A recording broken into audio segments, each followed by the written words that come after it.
Hey guys, welcome back to Medical Coding with Blue. Today is Q&A Tuesday. This is the #1 question and answer show about medical coding, airing on Tuesday. Every Tuesday, I take all the questions that have been submitted from viewer comments, through emails, and from Instagram, and I put it all into one episode, and here we are. So thank you to everybody who submitted their question. If you would like to have your question submitted for next week's Q&A Tuesday, I hope that you'll comment below or shoot me an email. So let's get started. All right, first question. I'm at the end of schooling, and I want to move to a different state. Would that be difficult when trying to get your first medical coding job?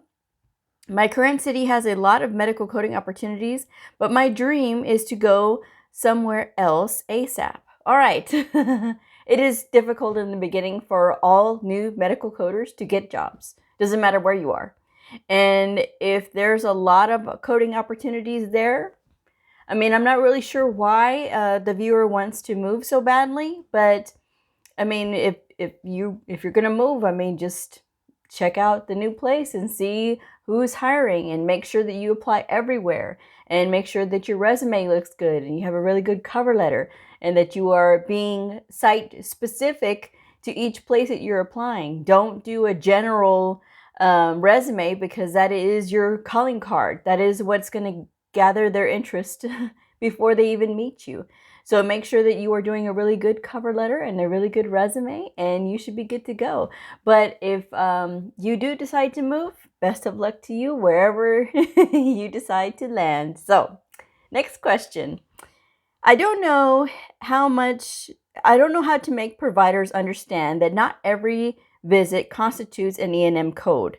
Patients are coming in for a routine wound care, and they think that it's fine to build an E&M code plus the debridement codes, which is 97597, and that has a 0-day global on it, and 97598. Okay, so here's the thing. When it comes to procedures that are being performed that have a 0 to 10 day global period on it, this means that there's an element of evaluation and management already built in.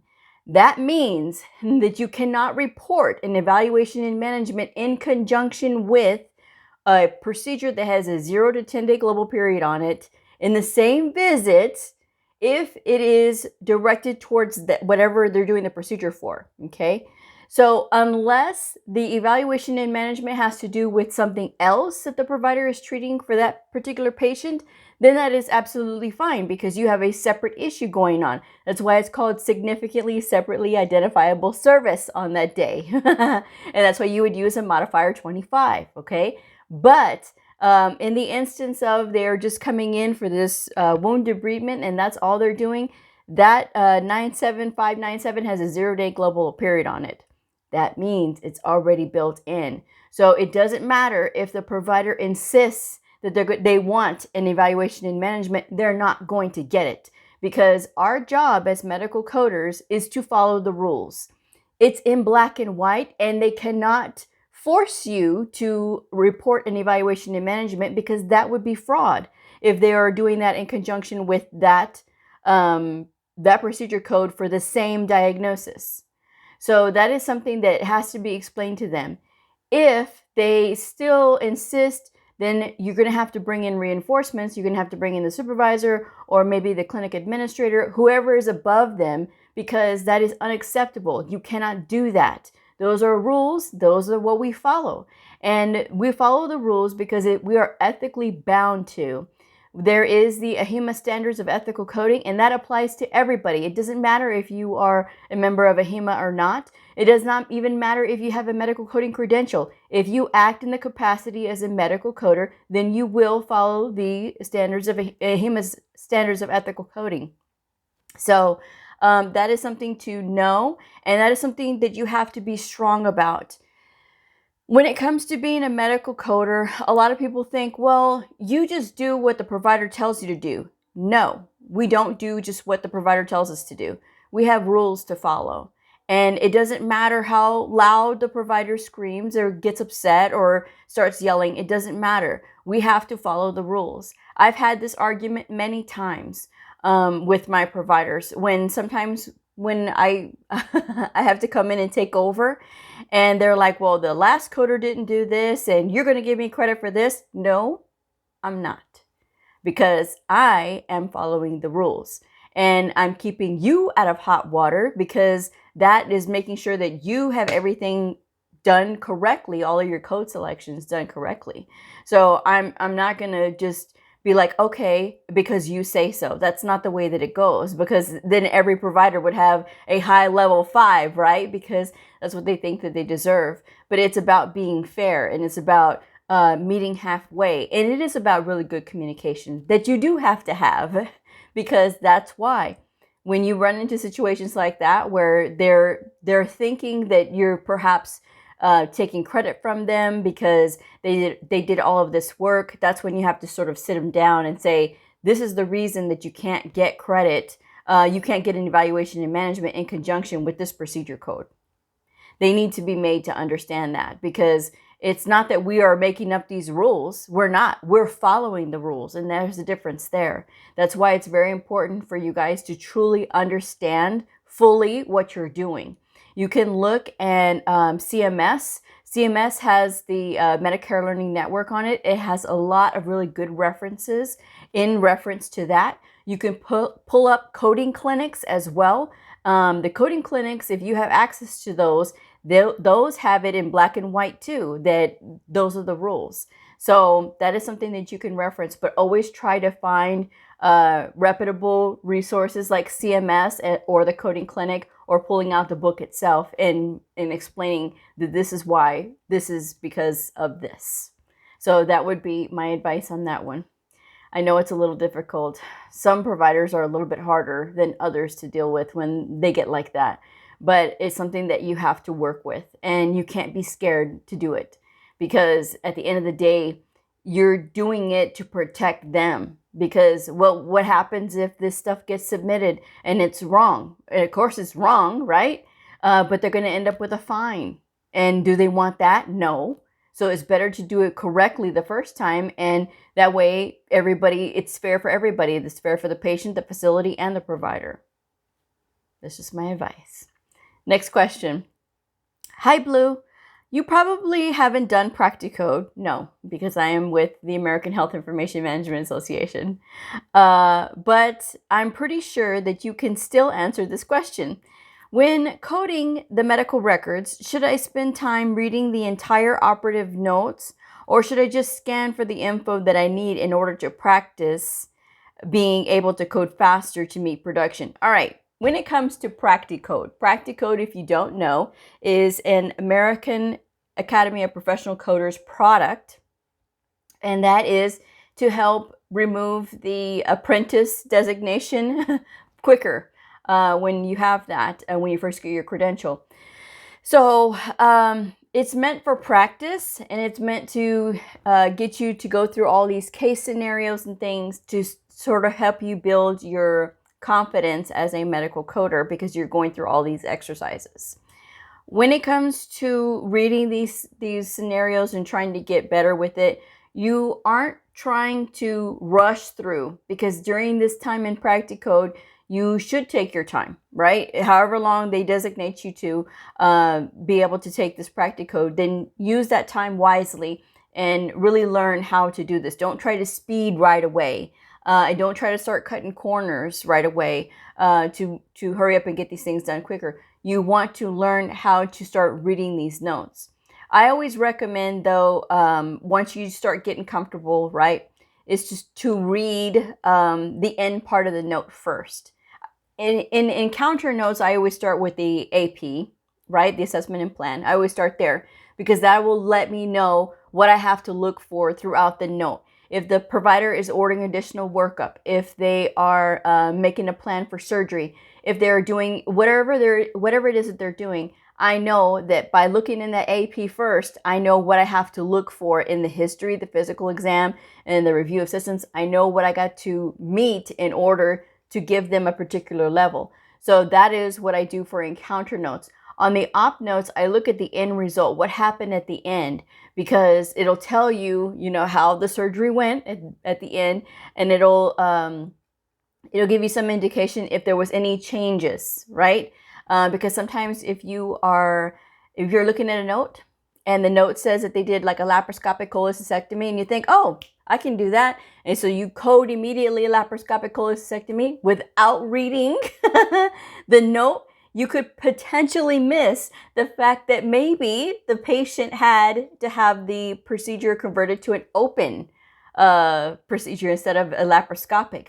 So that's why it's very important. And reading the bottom part of the op note first, so like the last couple of paragraphs or so, that'll give you some kind of indication if there was any sort of changes. And then you go to the top and you start looking. And you can sort of skip over like the part where they're administering the anesthesia. Sometimes they get long, drawn out, but it's just basic information. You'll start to be able to see and spot those things that you can sort of skip over looking. But you really want to look at the heart of the note, and the heart of the note is going to be closer towards the end. So that would be my advice there. But while you're doing PractiCode, I do recommend that you guys take your time going through that, because it's designed to help you to feel more confident. That now would be the time to get more confident and take your time and be able to do those things, because the speed will come later. The more you read, the more you will get comfortable reading. The faster you'll get with reading, the easier it'll get for you to get through those notes. So that is my advice there. But yeah, that's what I would have to say on that one. But yeah, don't try to rush. Just take your time, but always read the end and then go to the top and work down. That would be my advice. Next question. Hi, would you recommend also getting a CMAA, the Certified Medical Administrative Assistant, to help get one's foot in the door? I am looking for a good online program in my area and would love to run this program by you if possible. No, I don't recommend getting the CMAA. Number one, because you do not have to be certified to be a medical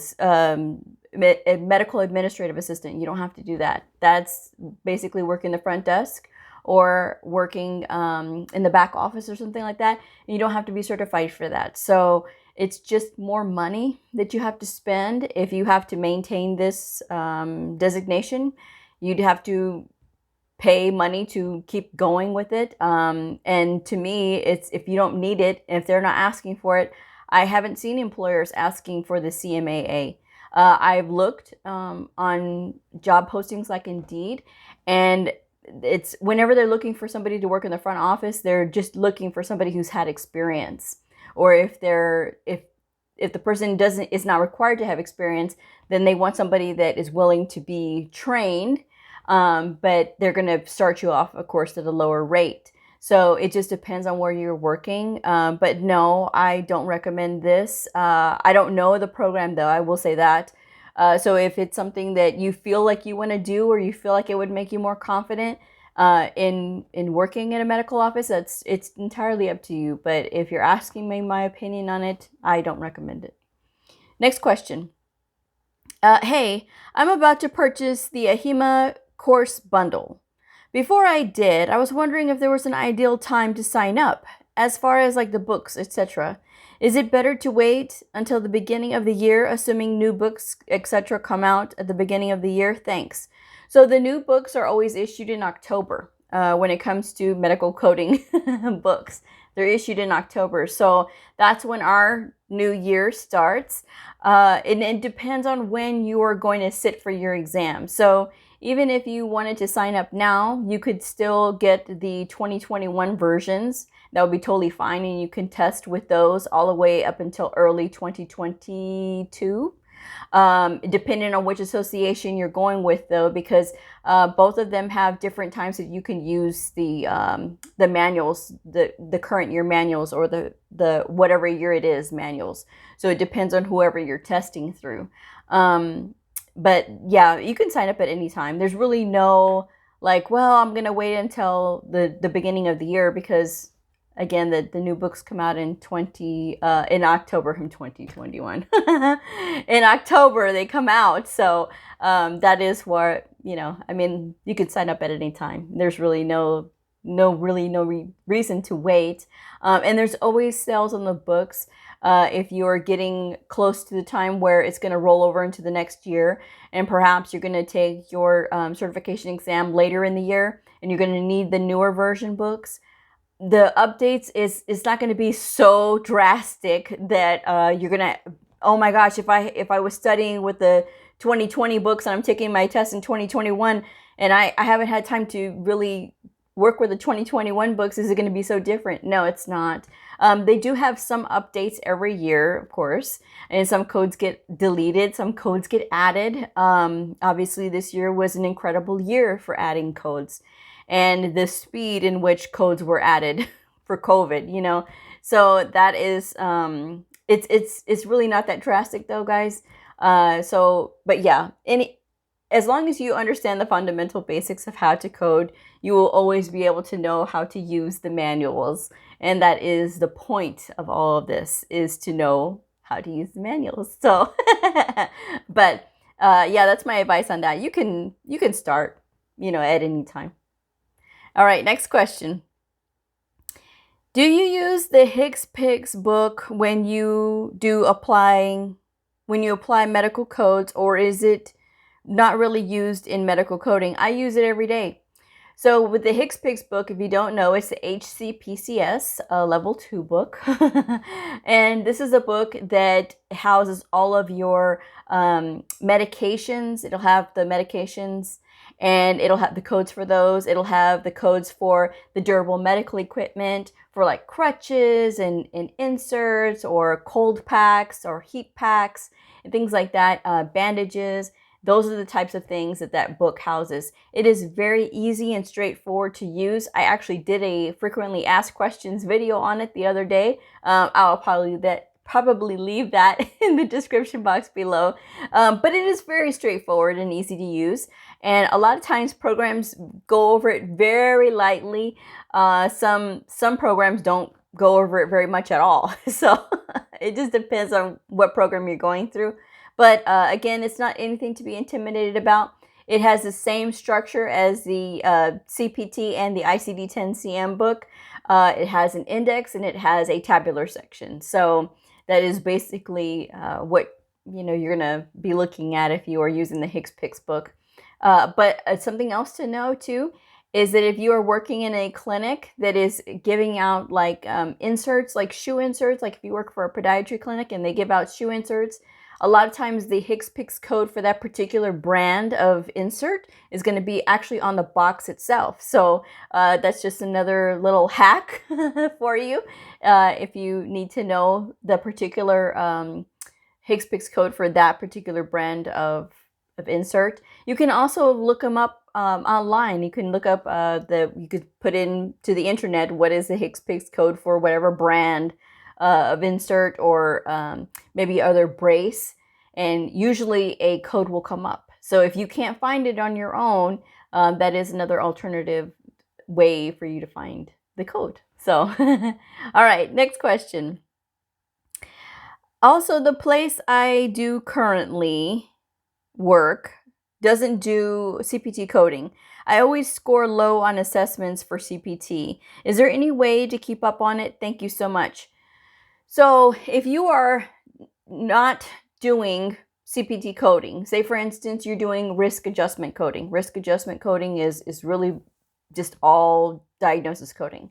And so CPT coding doesn't really get done when somebody does risk adjustment. So in those instances, right, you can get like workbooks to work on. There's also justcoding.com. Justcoding.com has free quizzes for diagnosis coding, for procedure coding, for inpatient and outpatient, and it is really helpful. I love that website. This is not an ad for Just Coding, but it is a free resource that I want to share with you guys because it's free, and they have a free subscription that gives you access to all of those. And then it also has a paid subscription side that will give you access to way more things. And it also gives you access to really good articles. So that is a helpful resource. Justcoding.com is all one word. I will leave the link for that website in the description box below. But that's what I recommend, is that if you are not doing CPT coding, that you need to be getting a workbook and getting some practice with the workbook. I will leave a link. I do leave the Amazon links in the description box below. You do not have to click on the Amazon links, all right? It gives me a percentage if you click on them, so that way you don't have to click on them.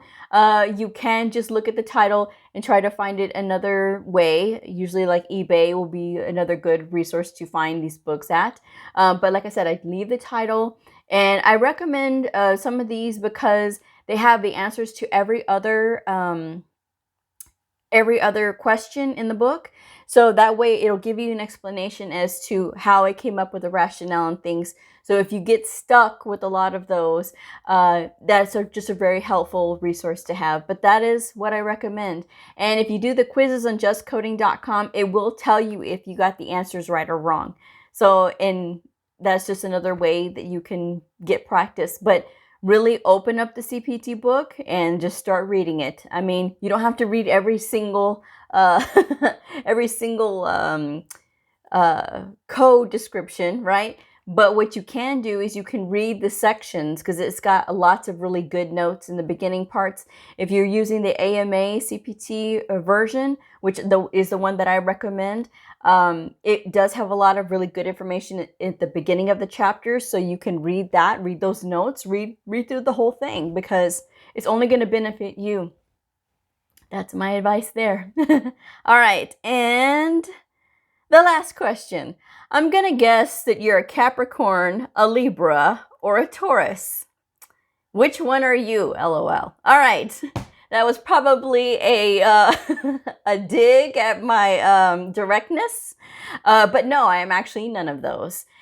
The reason that I am very direct is probably an occupational hazard, but I do work around alpha personalities. And after a while, when you're working around alpha personalities, you're going to become an alpha personality yourself. And it's actually something that you really should embrace, because the only way to be able to effectively communicate with other alpha personalities is to be alpha yourself. I am very direct. Everybody knows this. This is something that when you come to my channel, you're going to get the straight talk. I'm not going to give you guys the sugar-coated versions of anything, because I don't think that that's fair to you guys. And the reason that I say things as directly as I do is because I think that it's important, because there's so much information out there that is either self-serving, false completely, or sort of misleading. And I don't want to be any of those things. I want to be able to be like, okay, yeah, I went there to Medical Coding with Bleu, and she's just really straightforward. Yeah. And it's not always pleasing, but to some people, but there's nothing that I can do for that, because you can't please everybody all the time. And if I was trying to please everybody all the time, I would be hurting more people than I would be helping. So, you know, that is the answer that I have on that one. I am straightforward, and that's just what I do.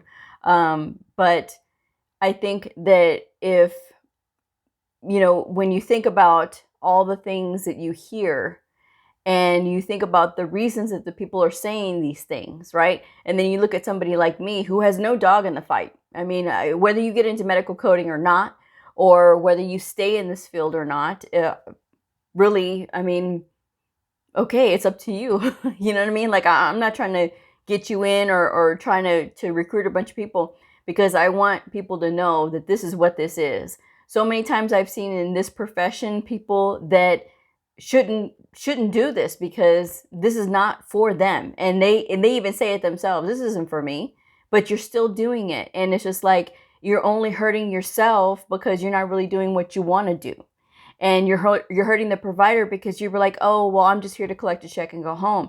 That's not what this field is for. If that's what you're wanting, and you're not really wanting to learn and do all this other stuff, then again, you're not only hurting yourself, you're hurting the provider, and you're potentially hurting the patient, because the patient needs to have somebody who cares enough to look at that record and make sure that the levels is being chosen is correct, the diagnosis is coding that's going to follow them everywhere is correct, and the procedures that are being applied is correct. And there is a difference there from somebody that cares and somebody that doesn't care. So again, I care, and that's the reason I created my channel, so that way you guys can know somebody did tell you. I told you at least. That's all I'm going to say. So I'm going to wrap this one up. I hope you guys enjoyed this episode.